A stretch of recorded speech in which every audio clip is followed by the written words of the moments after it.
Doctor سعید احمد کے بیانات سننے کے لیے اس چینل کو سبسکرائب کریں تاکہ ہمارا ہر آنے والا بیانات آپ تک بآسانی پہنچ سکے۔ سامعین گرامی، آج حسب معمول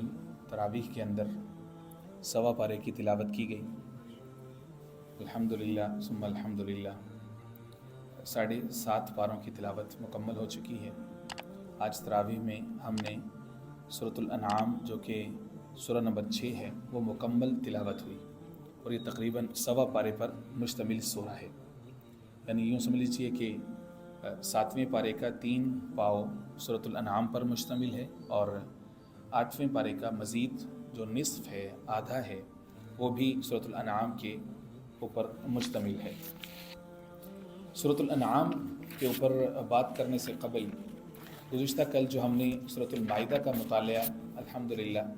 اپنی طرف سے کوشش کر کے اس کو مکمل کیا، اس کی فضیلت کے حوالے سے 2 احادیث مبارکہ مختصر سی آپ کے سامنے رکھ کے پھر سورۃ الانعام کی طرف ہم بڑھیں گے۔ سورۃ المائدہ سورۃ نمبر 5 کتنی اہم سورہ ہے کہ فرمایا علموا رجالکم سورۃ المائدہ، کہ اپنے مردوں کو سورۃ المائدہ سکھاؤ، وعلموا نساءکم سورۃ النور، اور اپنی بیٹیوں بہنوں کو، اپنی عورتوں کو، مستورات کو سورۃ النور سکھاؤ۔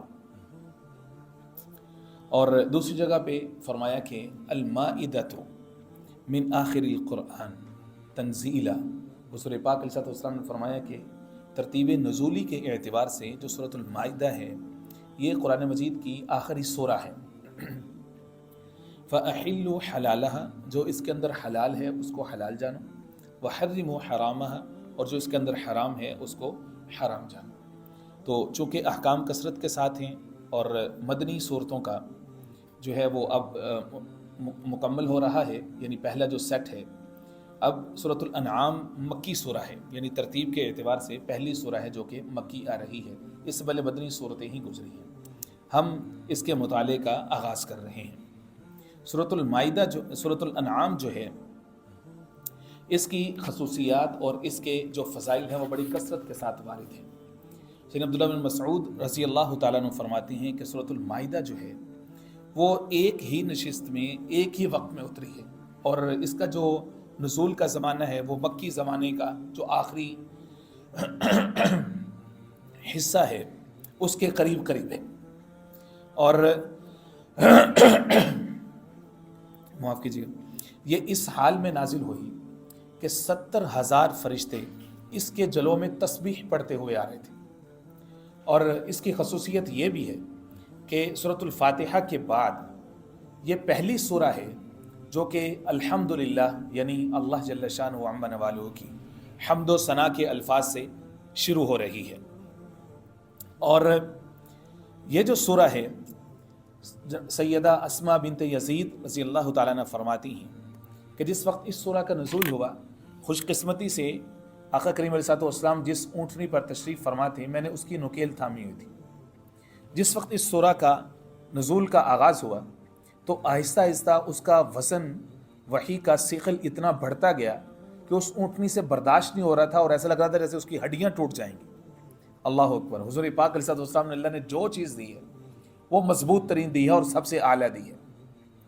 اور حضور پاک علیہ السلام کی طرف اس جانور کی نسبت ہو جائے تو وہ بھی سب جانوروں میں ممتاز ہو جائے، اور اللہ نے اس کو کتنی طاقت دی کہ وہ بار نبوت بھی برداشت کرے اور پھر جو وحی رسالت ہے اس کو بھی برداشت کرے۔ تو حضور پاک علیہ السلام پر جس رات یہ سورہ نازل ہوئی اسی رات ہی حضور پاک علیہ السلام نے اس کو قلم بند فرما دیا۔ اس سورہ کے جو مضامین ہیں وہ بڑی کثرت کے ساتھ ہیں، میں کچھ ترتیب کے ساتھ آپ کے سامنے رکھ دیتا ہوں، زیادہ تفصیل کے ساتھ عرض کرنا آج مقصود نہیں ہے۔ نمبر 1 تو یہ ہے کہ عقیدہ توحید کا اثبات اور اللہ جل شانہ و عم نوالہ کا تعارف اور حمد و ثنا پر یہ سورہ اکثر و بیشتر مشتمل ہے،